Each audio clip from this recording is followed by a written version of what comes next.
Welcome to the Health Babes podcast with Doctors Becky Campbell and Crystal Home, where we talk everything health. Hello, everybody. Welcome to the Health Babes podcast. We have Marci Nevin. She is a fitness and nutrition coach based out of Northern California.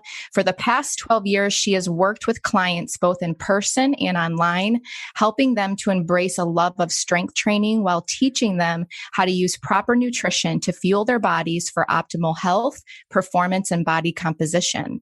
Having overcome disordered eating and overexercising, Marci now believes that proper nutrition and intelligent strength training, coupled with stress management and daily mindset practices, are at the foundation of people becoming their best, most confident selves. She is passionate about teaching people these tools to help them overcome their struggles so that they can have the confidence to live fully and pursue their purpose. Thanks so much for coming on, Marci. Thank you so much for having me. I'm so excited to be here. And I feel like it's a long time coming because we had to reschedule a couple of times. So we finally made it happen. I know. Life. Mom life. I know. Mom life and COVID and all the craziness, right? Well, then I had a situation too where I had to reschedule. So here we are. Third time's a charm. I know. We're excited to have you. Well, why don't we dive in? Can we start with your health journey and what got you into fitness? Oh, sure. Gosh, where do I start? It's a long one. I'll try to keep it as brief as possible. So it's one of those things, and I feel like it's kind of cliche in the fitness industry that a lot of us who have gotten into coaching did so because we had our own story. So we were overweight, insecure, lacked confidence, didn't feel good in our bodies. So we did something about it. And now we want to pay it forward to other people. So for me, and a lot of people will look at me now and not believe this because I'm, a fairly small, lean person, and I was not always that way. So I would say in about fourth grade, I noticed that I was putting on weight and I didn't understand why. I had no concept at that time of energy balance or nutrition, anything like that. I was a very active kid. I played every single sport. I didn't do a whole lot of sitting on my butt, just watching TV or anything like that. But I do believe it was just the nutrition that was causing me to gain weight. So it's interesting because I remember maybe like first or second grade, and I know sounds very young, but I had all the confidence in the world. And then as I started to put on the weight, that really, began to diminish. So I would say by fifth grade, I was exercising in my parents' living rooms. And I'm really going to date myself here, to like Kathy Smith VHS tapes, right? Like doing aerobics. And then I don't even know how I got the money to buy this on my own, but there was something called the Firm. And it was these two little plastic aerobic steps. And you use those, you got some hand weights, and it was essentially strength training, which was a good introduction into that for me. But I was doing that. I was doing the aerobics. I was running, like all of the things, and nothing was changing. So I was very frustrated, started asking my mom for nutrition advice, and bless her heart, she was only doing the best that she could with what she knew at the time. Like, eat lower fat, cut out sugar, whatever it was. And yeah, that was not helpful. So I eventually went on Weight Watchers when I was a freshman in high school, and I lost 10 pounds. So I did start to feel more confident in my body. And then from there, I would say sophomore year is when I started to get into strength training.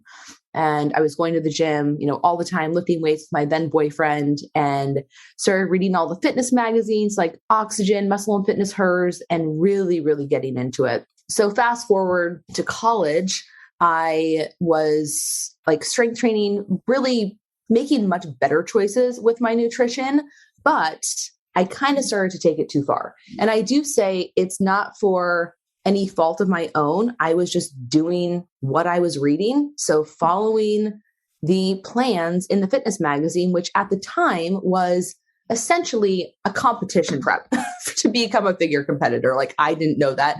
I just wanted to look like the women on the magazine covers. So they were very muscular, lean, and I didn't want to be like the skinny, model on Shape magazine. Like I wanted to be lean, I wanted to be muscular. So I started following these women's plans, and it was, do 45 minutes or 60 minutes of cardio first thing in the morning, and then come back in the evening and lift weights and do more cardio and eat egg beaters and broccoli and all of that. So that being said, I definitely developed some disordered eating habits mindset, because it was at the height of the clean eating craze. So good foods, bad foods, clean foods, not clean foods. And yeah, I definitely developed a disordered eating mindset. That's what we'll call it. Not like full on bulimia or anorexia, but I got down to like 95 pounds. I was very, very small. And I think as a result, I did significant damage to my health, because when I was a junior, I developed an autoimmune disease. So I woke up one morning covered in these red splotches, which I had no idea what they were. And a couple of weeks later, I was diagnosed with psoriasis. So that was very scary, especially as, a young college age girl who was obviously very self-conscious already about her body. That's what led me to get to this point in the first place. And now here I am covered with these red patches that I didn't know, like, is it going to get better? Is it just going to continue to get worse?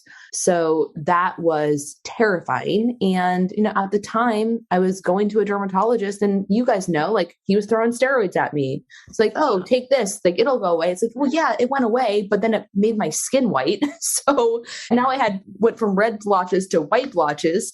And it was a nightmare. So fortunately, by the grace of God, the psoriasis really did just kind of start to go away on its own. And then a year later, I was at the gym and I was on the step mill, just like I had been for 4 years every morning. And I developed this tightness in my chest and didn't know what it was. And here I am freaking out again. Like, oh, do I have a heart condition? Am I going to die? It was such a scary time. And, right before I graduated from college, which should have been a very exciting point in my life, ended up going to the emergency room. Like always, they blame it on stress. They just want to give you, the Band-Aid solution. Like, here's an anti-anxiety medication, send me on my way. And it didn't get any better. Things just progressed. They continued to get worse. So I spent the majority of my 20s, going from doctor to doctor, trying to get answers, not feeling well. And finally, I think I was in my early 30s, pursued the functional medicine route and was diagnosed with Lyme disease, poor gut health, like you name it, I had it. And yeah, so that's pretty much my story in a nutshell. And then when I was in my mid 30s, I found a company called Nutrition Dynamic, and I started working with them, did a, like quote unquote detox essentially, but really flushing, they call it a flush. It's like flushing out my liver, my kidneys, all of that, like really improving my gut health. And the symptoms that I had for 10 years went away in 10 weeks. It was incredible. And like my health has not been better since. Wow. So then you really found your way and started helping people with fitness and found a lot of balance with everything. Well, so it's interesting. I kind of like went on a tangent there, but I got my personal training certification when I was in college just because I enjoyed fitness so much. And I did want to pay it forward. It was my passion, but I didn't think that it was something I wanted to do for a career. So I was at the University of Oregon going to school for journalism. So essentially magazine editing and public relations was my major, wanting to hopefully write for a fitness magazine, like the ones that I was following. And then somewhere along the way, I was like, you know what, this isn't really what I want to do. I don't like deadlines. I don't want to have to sit at a desk all day. So I decided that I wanted to go into outside sales. And when I graduated, I did get a 9-to-5 corporate job doing sales. I lasted about 2 years before I got fired from my second job. And then I was like, well, I got to figure something out. And I just, in the meantime, went and started training clients in the gym thinking, oh, this is just going to be temporary until I figure out what I really want to do with my life. And 12 years later, here I still was. And I never really enjoyed it. I'll be honest. I was always kind of looking for a way out, but didn't know what else I wanted to do, knew that I didn't want to go back into sales. So I just kind of felt stuck. And then 2016 is when the online space, especially for fitness nutrition coaching, started to open up. So I hired a mentor, I joined a mastermind, and slowly began to build my online coaching business. And it was a very slow build over time. And then when COVID happened, my gym closed overnight. So it's like, okay, you have no job essentially, except for trying to make this online thing work. And yeah, I did. So now I am fully online coaching clients, which is amazing. I love it. Well, let's talk about metabolism, because I love how you talk about this on your Instagram page. So what are some ways that women especially can boost their metabolism? Pretty much doing the opposite of what they think that they need to do to boost their metabolism, which is hours of cardio and eating 1,200 calories, which is going to have the opposite effect. So what happens is, I think a lot of people don't understand this, is your body is always trying to keep you safe. It does not care if you're shredded, if you have a six pack, like especially as women, we are built to reproduce. So if the body senses, quote unquote, like starvation, or that not enough energy is being taken in, too much energy is being expended, then it does not feel safe enough to carry a child. So, it's just doing its job by down regulating the amount of calories that you burn. Perhaps what also happens is you actually start to move less. So even if you're busting your butt in the gym for, 1 hour, 2 hours a day, if then you are sitting around the rest of the day, well, now essentially you're sedentary. So you're burning fewer calories because you're not eating enough. So like your body's down regulating how many calories it actually burns.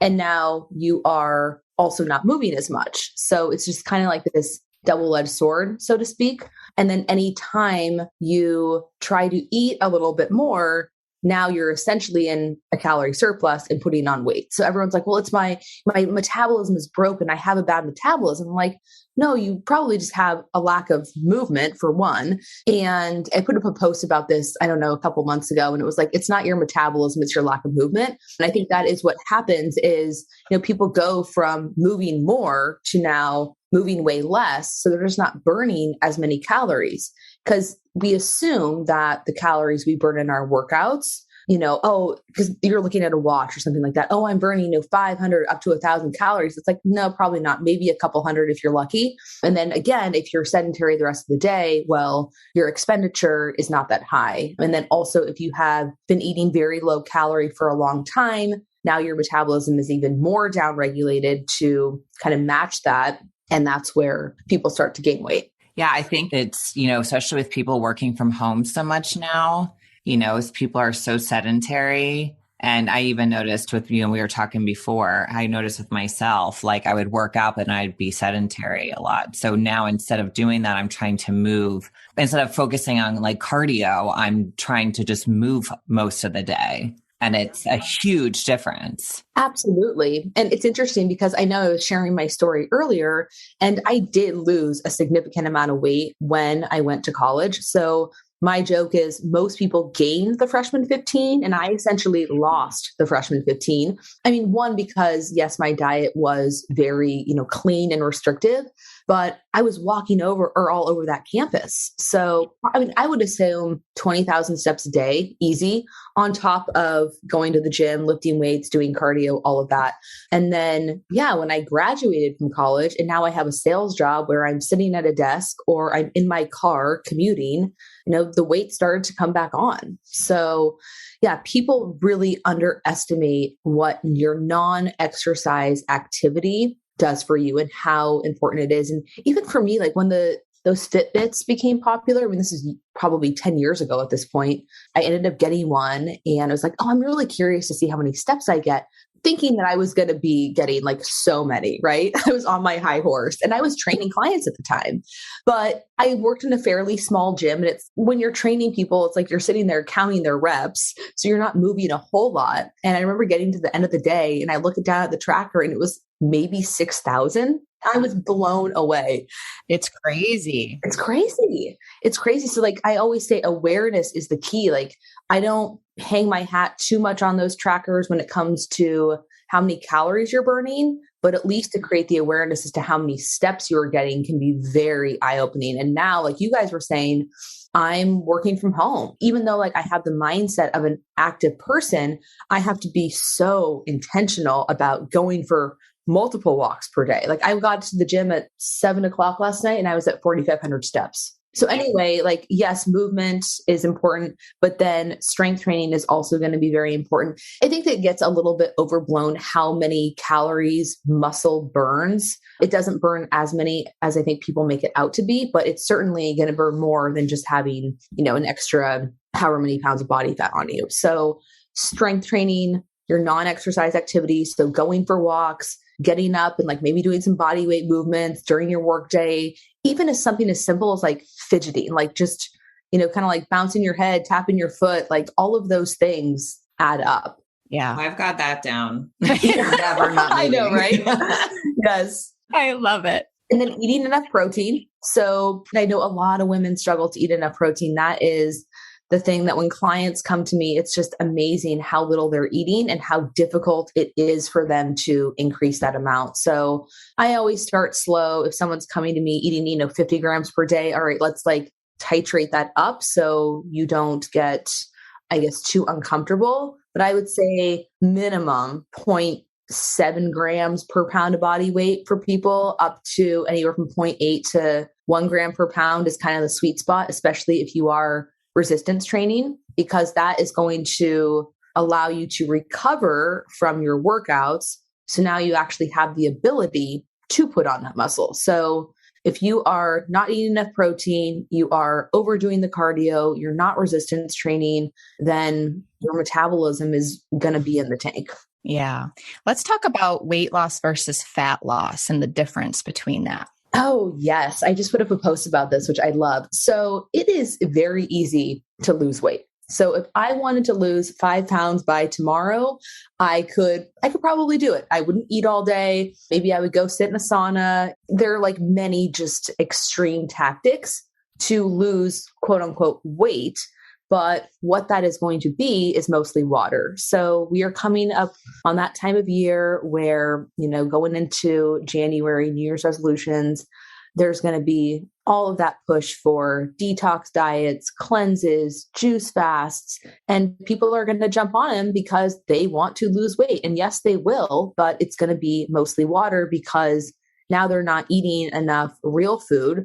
They are not eating as many carbohydrates. So carbs, the reason they get demonized is not because they make you fat, unless you're overeating them and in a calorie surplus, but because they bring on water. So if you are eliminating the carbs from your diet, especially doing one of these, fast or like going very low carb, doing keto, that weight loss you see is water loss. It's glycogen, which is the stored form of carbohydrates not being in your muscles. So it's not actually that you are losing body fat. So that is something to keep in mind. And then if you do those extreme methods for a very long time, you're eating really low calorie, you're overdoing the cardio, you're not strength training. Now, not only have you lost water, but you've also lost some muscle tissue with it. So what I say, and I hate to be, demeaning when I say it like this, is you end up kind of skinny fat. So you are just a smaller but softer version of your former self. It's so true. I've been that. I've been very thin but not, it wasn't cute. Like you feel like, oh, my clothes are so small now, but then you're like, but I'm loose also. Yeah. You're kind of like flabby and everyone talks about like, where'd my butt go? And you know what? There may be some women out there who like that look. They don't want any visible muscle on them. So, by all means, do you. But if you are saying, I want to be lean, I want to be toned, I want to be defined, that is essentially saying, I want to have enough muscle with a low enough amount of body fat to reveal that muscle. Yeah. And you want to be strong. I mean, who doesn't want to be strong? Exactly. And it's so good for hormones too, weight resistance, and it's just so good. Yeah. We see a lot of our patients who are real thin, don't have their period, a lot of that stuff. And then they start to put on a little bit of weight and they get their period back instantly. I mean, that's so telling right there. I mean, if your body's shutting down your hormones to the point where you're not getting your period, there's a problem. Well, and I'm just going to come out and say this because we are in the midst still of COVID. And I listen to a lot of podcasts with other doctors like yourself or yourselves.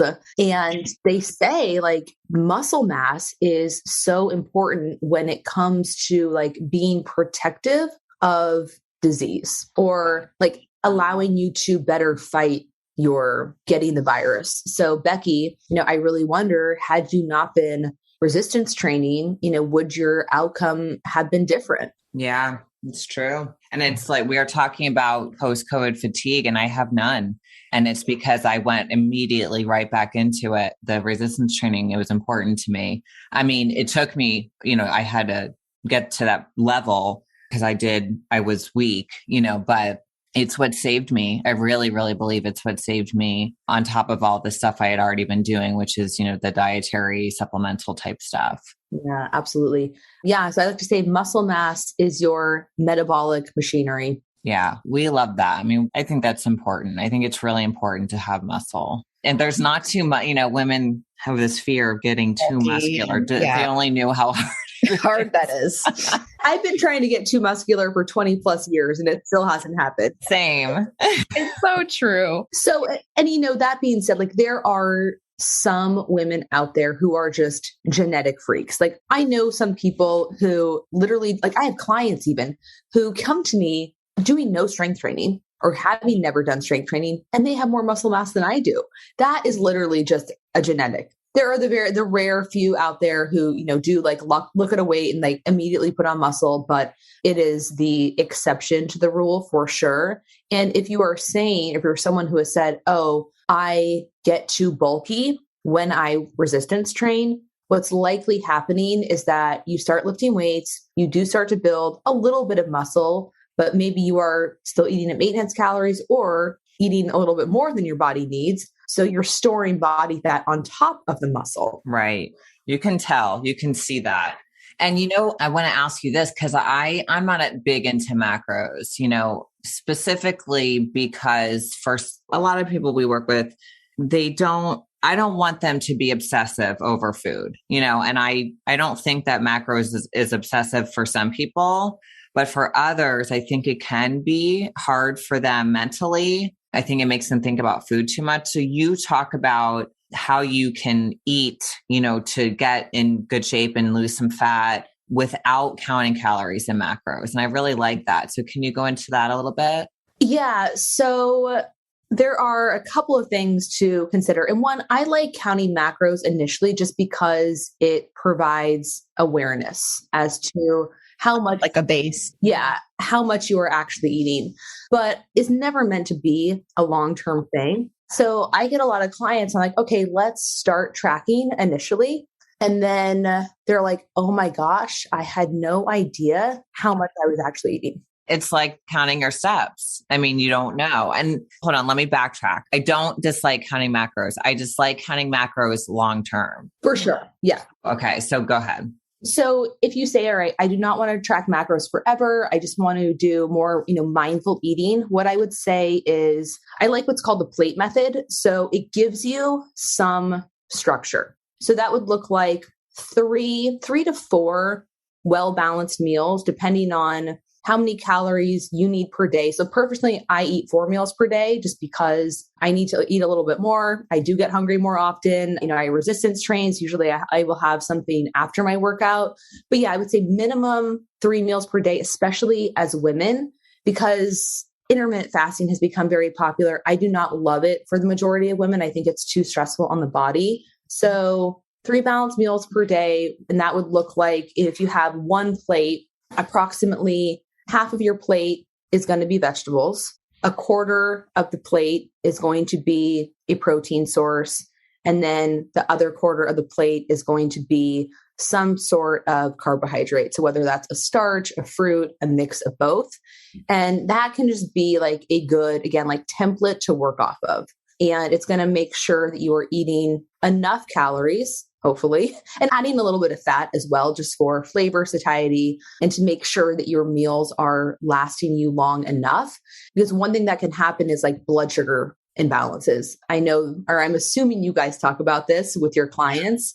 And that's when you get that kind of like hangry feeling, right? Where, okay, I ate an hour ago, but now I'm feeling that crash. I'm dizzy, I'm moody, I'm irritable, I'm hungry. And now you look for the sugary, like the high carb food to bring that energy back up. And now you're on that roller coaster. So the 3 well-balanced meals per day really helps to, fill you up, keep you satisfied, and make sure that your blood sugar is staying stable throughout the day. So you're not having those peaks and valleys. So that's, one approach. And I did write a post about this the other day. So making sure that you are not eating when you are not physically hungry. So a lot of times people end up putting on weight because they're just grazing throughout the day and they never really feel full or satiated, but they're not grazing on, carrot sticks. They're grazing on nuts or, any other type of like really high calorie food. So I like to say 3 to 4 well-balanced meals, no snacking in between unless you do truly get physically hungry. And then in that case, stick to something that's like protein, fruit, that is going to be a bit lower in calorie and won't drive you into a caloric surplus. Yeah. What are some benefits of also taking, and we don't like to talk much about diet. We love healthy lifestyle, right? Creating good habits for life. But if someone is really watching and what are some benefits of taking diet breaks? Meaning like when you're in a fat loss phase, bringing your calories to a maintenance level. Right. So kind of what I was talking about earlier in the podcast is if you are dieting for too long, then eventually your body is going to start to down-regulate the amount of calories that it is eating so that you stay safe, so that you're not in, because it essentially feels like, okay, you're starving me, because dieting is controlled starvation. Like you are eating fewer calories than your body needs. So let's say you start eating, 1,500 calories and your maintenance is closer to 2,000 calories. Well, eventually your body is now going to adapt to that 1,500 calorie level. So you're going to have to eat even less in order to keep making progress. So it's like, oh, what? Now you're going to eat 1,200 calories? No, it's not sustainable long-term. So yeah, you cannot diet forever. Your body is going to send you so many signals, like throw up all the red flags, which comes from, biofeedback. So something to consider would be, how are you sleeping? Are you waking up frequently in the middle of the night? Are you having trouble falling asleep? How are your workouts? Like, do you feel motivated to go to the gym? Are you getting stronger or are you like beginning to regress? Are you is it taking you longer to recover from your workouts? Are you really sore? Are you thinking about food all the time? Like you guys were mentioning earlier, have you lost your period? That kind of thing. Yeah, it's so true. Yeah. What are some non-scale ways to measure progress? This is something great to talk about. Oh, so many. So I say the most important, the most effective would be, how are your clothes fitting? Because what can happen, especially when women are newer to strength training, and if they are eating that calorie deficit, the goal is fat loss in this case, and they're also building some muscle, then the scale may stay the same or fluctuate within, a pound or two of, one number. But because you are building muscle and muscle takes up less space than fat, and you are losing the body fat, well, now you are going to be smaller. So your clothes are going to fit better, even if you're just kind of like losing the same, the scale isn't shifting because you're gaining a little bit while also losing a little bit. Does that make sense? Yeah. But you're going to be more compact. Yes, that's very true. And so you guys have to look at her Instagram. She has all of this stuff on her Instagram and infographics, and it makes so much sense. You're literally one of my favorite accounts. So why don't you tell everybody where they can find you? Yes. So Instagram is where I hang out the most, just my name, Marci Nevin. And then I also have a podcast that I do with 2 other women called The Decades of Strength. So the concept there is it's 3 women from different decades of life. So I'm in my 30s, Katie's in her 40s, Kim is in her 50s, and just sharing, each person's different perspective on fitness, health, all of that. So those are the 2 places where I hang out the most. And yeah, you can find me there. Awesome. Well, it was so great having you. Marci and I have been Instagram friends for like years, I feel like now. I know we have. Yeah. So you guys don't forget to check her out. And thank you so much for coming on. We are so excited to have you. And we hope everyone loved this episode. And if you did love this episode, don't forget to leave a review and mention Marci's name so people know what episode that, would appeal to them the most. Aw, thank you guys so much for having me. It was a pleasure. It was. Yes. Thanks again for coming on. Thanks. Everyone have a good day. Bye.